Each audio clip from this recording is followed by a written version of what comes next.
Hi, everyone. It's me, Krylios, Team Racine Productions MC and producer. And welcome to our live, Lisa Gore. Welcome. How are you?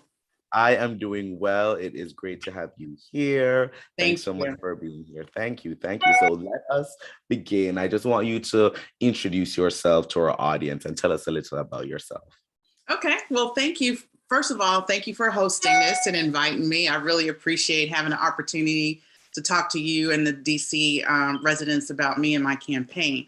So my name is Lisa Gore, and I'm running for the DC Council at Large seat, the Democratic seat.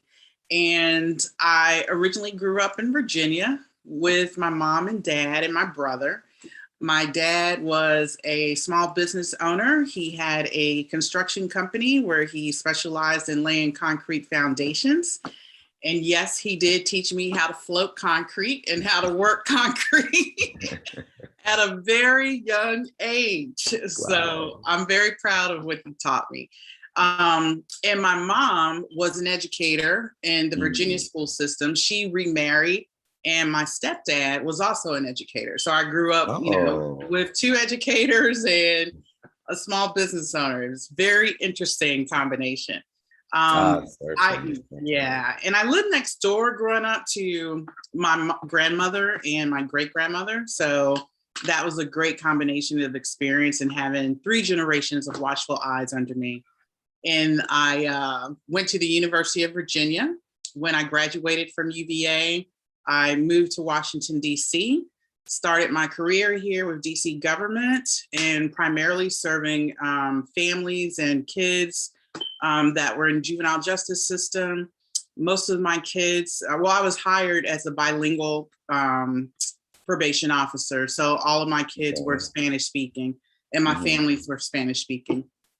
And then after that, I moved on to the federal government where I started a career as a special agent, both traditional and non-traditional agencies. So I ended up retiring as a special agent in charge out of the IG's office. And shortly after I retired, I became an ANC commissioner. So right now I'm the vice chair of ANC 34G, and that's in the Chevy Chase area, and really love that position. And I'm looking to move on to the at-large seat on a DC council. Amazing, amazing. And so, yes, as you just said, you are running for the at-large seat on the DC council. Now, talk to me, why are you running for this position and why this year or this cycle? That's a really good question. So I want to start off with why I'm running for this position at this time.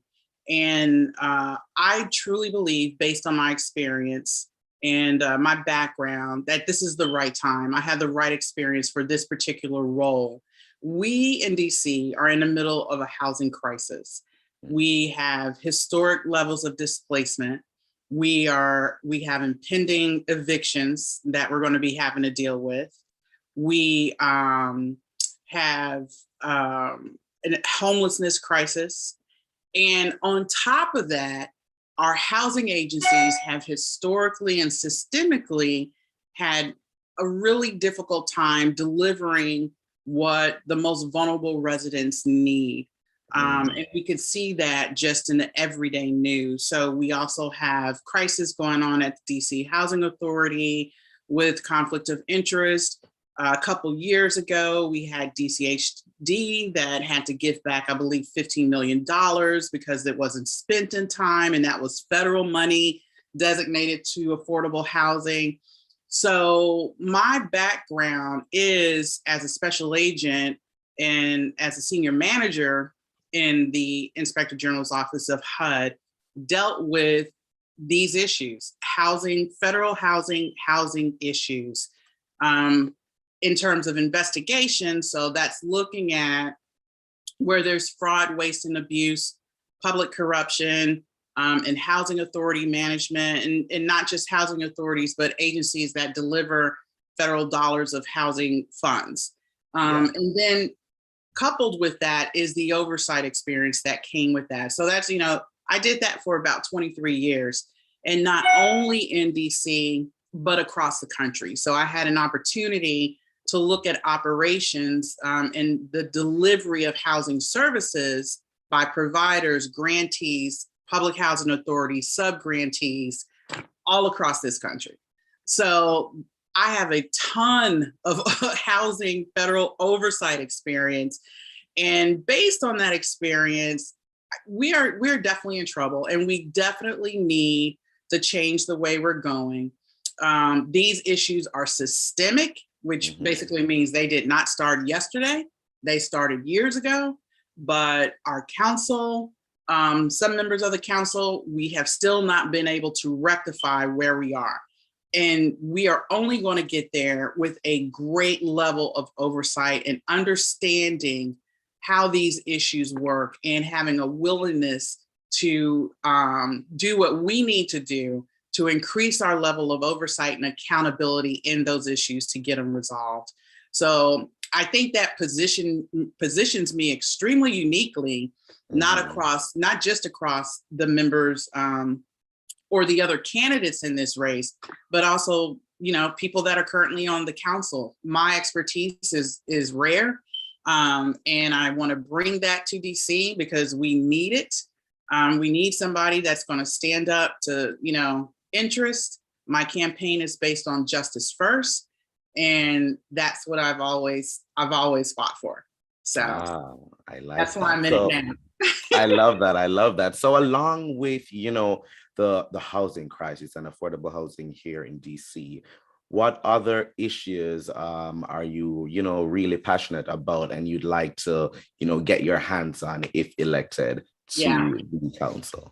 So definitely housing is my number one, because that's where the majority of my experience is. But with that broad level of oversight experience, and, you know, part of that comes with dealing with the Congress of the United States, submitting congressional testimony, and just having the ability to oversee major government programs. The last program that I was working on prior to retirement was HUD's delivery of disaster recovery funds, which is a $83 billion program. And I was pretty much the lead on the investigative side on coming up with that strategy.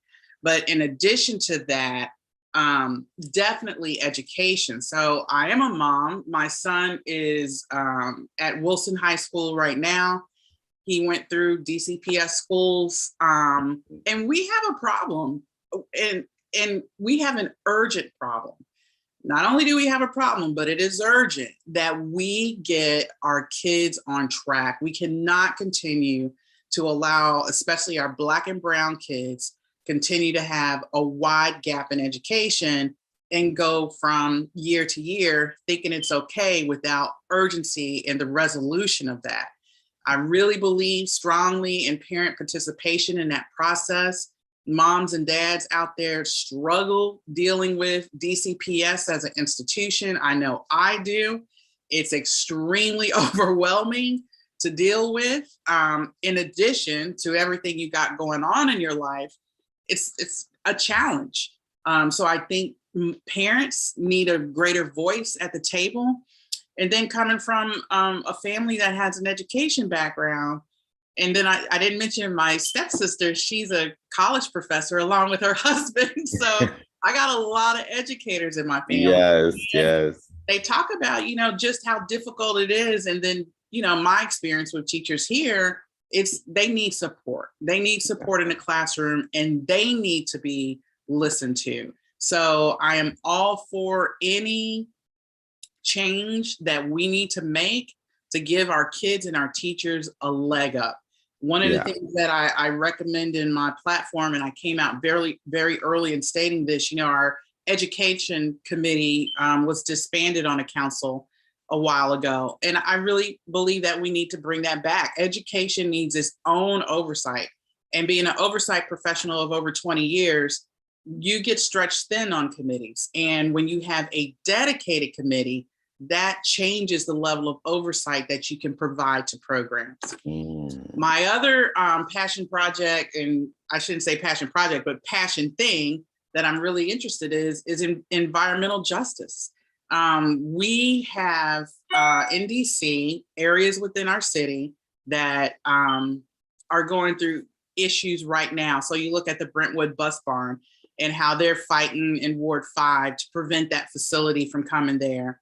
And environmental justice intersects pretty much with everything. So it intersects with housing, schools, education.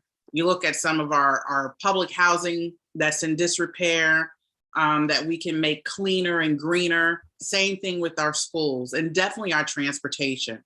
So those are my top three: housing, education, and environmental justice.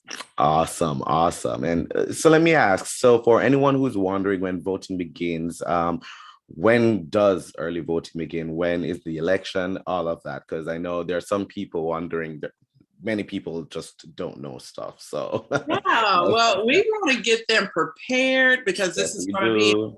it's going to be a really critical election season. Mhm, So the election day is June 21st of mhm. 2022. So for folks listening, put that on your calendar. There will probably be some degree of early voting. I believe Councilmember Allen has proposed legislation on mail-in ballots. Mhm. So hopefully closer to election day, we'll definitely have more information out there. But the date of the Democratic primary is June 21st of 2022. Thank you. And I want to remind our viewers that if you want to make sure that you are vote ready, you want to check your status and register to vote, you can text Team Racine to 40649. Once again, that's Team Racine to 40649, courtesy of headcount.org.